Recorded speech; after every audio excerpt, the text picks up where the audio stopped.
আমি মজার একটা আচারের রেসিপি আপনাদের মাঝে শেয়ার করব। এই আচারটা কিন্তু আমার বাসায় সবার অত্যন্ত জনপ্রিয়।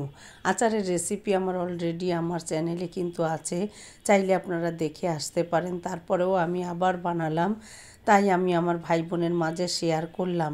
এই আচারটা যদি আপনার খাবার টেবিলে থাকে তাহলে খাবারের স্বাদ কিন্তু অনেকাংশে বেড়ে যায়। দেখতে যেমন লোভনীয়, খেতেও তেমনি মজার। অসম্ভব সুস্বাদু এই আচার কয়েকদিন পর পর আমি বানাই, আর দেখতে যেমন লোভনীয়, খেতেও অসম্ভব সুন্দর মজার।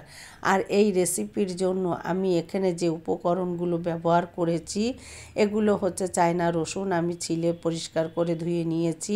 আর এটা বড়জের ঝাল, সাথে কিন্তু আমি 2-4টা নাগা বা বোম্বাই মরিচ নিয়েছি। বোম্বাই মরিচটা দিলে একটু ঝাল ঝাল হয়, খেতে অনেক বেশি ভালো লাগে। এবার 5 ফোড়ন নিয়েছি, সরিষা 2 রকম নিয়েছি, কালো সাদা সরিষাটা ভিনেগার দিয়ে বেটে নিয়েছি, আখের গুড়, সরিষার তেল, বিট লবণ, ভিনেগার, এগুলো আমার আচার বানাতে সাহায্য করবে। আর ভিনেগারটা কিন্তু অনেক লম্বা সময় আচারটাকে ভালো রাখে। এর সাথে আমি নিয়েছি স্বাদ মতো লবণ, নিয়েছি কিছুটা তেঁতুল, তেঁতুলটা থেকে আমি কিছুটা কাই বের করে ব্যবহার করব। এখানে নিয়েছি লাল মরিচের গুঁড়া, হলুদের গুঁড়া, ধনিয়ার গুঁড়া, ভাজা আচারের মশলা গুঁড়ো করা, আস্ত কিছু জিরা, আস্ত শুকনা ঝাল একটু চিড়ে বীজটাকে ফেলে দিয়ে এখানে আমি ব্যবহার করেছি।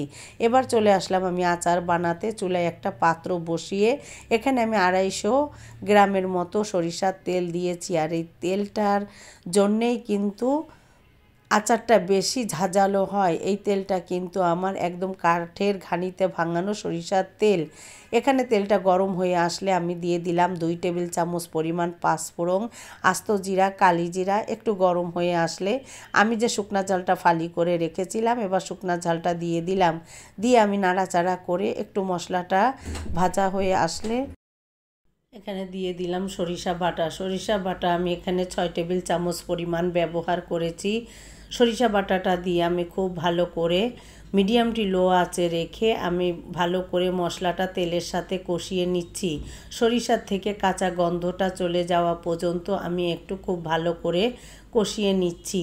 আর সরিষার তেলে এই সরিষা বাটাটা দিয়ে আচারটা বানালে অনেক বেশি ঝাঁঝালো হয়। আর আপনি যখন ভাতে মাখাবেন তখন এর স্বাদ তো হবে অমৃত। আমার বাসার সবাই কিন্তু এই আচারটা অনেক বেশি পছন্দ করে। যে কোনো খাবারের সাথে কিন্তু এ স্বাদ অতুলনীয়। এবার আমি এখানে কিছুটা স্বাদ মতো লবণ দিয়ে দিলাম। লবণটা দিয়ে এখানে আমি যে রসুনগুলো ছিলে রেখেছিলাম রসুনগুলো একে একে দিয়ে দিলাম। আমার সরিষার তেলটা কিন্তু ফুলে উঠতে শুরু করেছে। রসুনটা দিয়ে দিলে এটা আস্তে আস্তে কিন্তু স্বাভাবিক হয়ে আসবে। আমার চুলোর জালটা কিন্তু মিডিয়াম টু লো আঁচে আছে। আর রসুনটা দিয়ে কিন্তু আমি নাড়াচাড়া করে 5 থেকে 7 মিনিট রান্না করে নিচ্ছি। এই আচারটা কিন্তু খুব বেশি সময় লাগে না।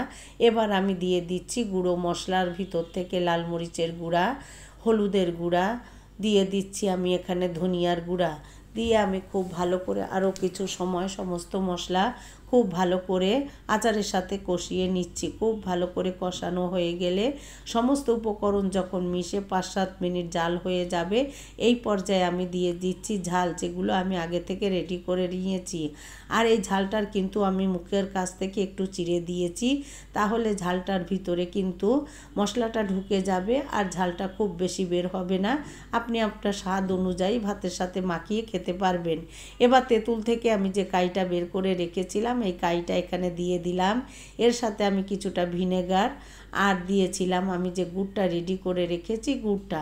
এই পর্যায়ে আমার ক্যামেরাটা অফ ছিল তাই আমি দেখাতে পারিনি, সবাই ক্ষমার দৃষ্টিতে দেখবেন।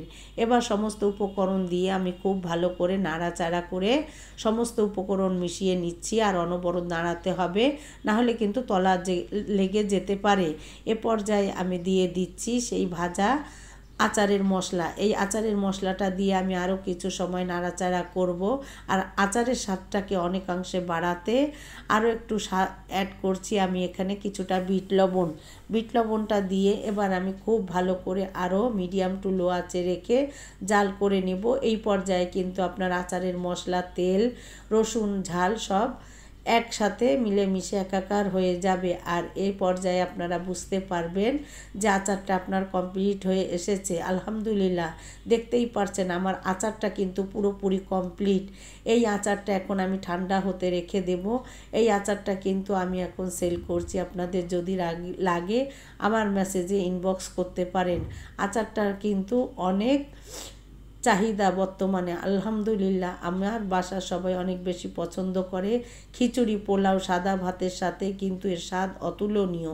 এবার ঠান্ডা করে আমি বয়মে ভরে সারা বছরের জন্য বাইরে রেখে সংরক্ষণ করা যাবে। চাইলে মাঝে মধ্যে আপনারা বয়মটা খুলে একটু রোদ্রে দিয়ে নিতে পারেন। এবার আমি একটু পরিবেশন করে দেখিয়ে দিচ্ছি।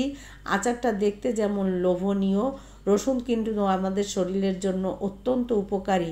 এক কোয়া রসুন ভাতের সাথে মাখিয়ে খেলে কী যে মজা, যারা খেয়েছেন তারা তো জানেন, আর যারা খাননি তারা এভাবে বানিয়ে একবার হলেও খেয়ে দেখবেন।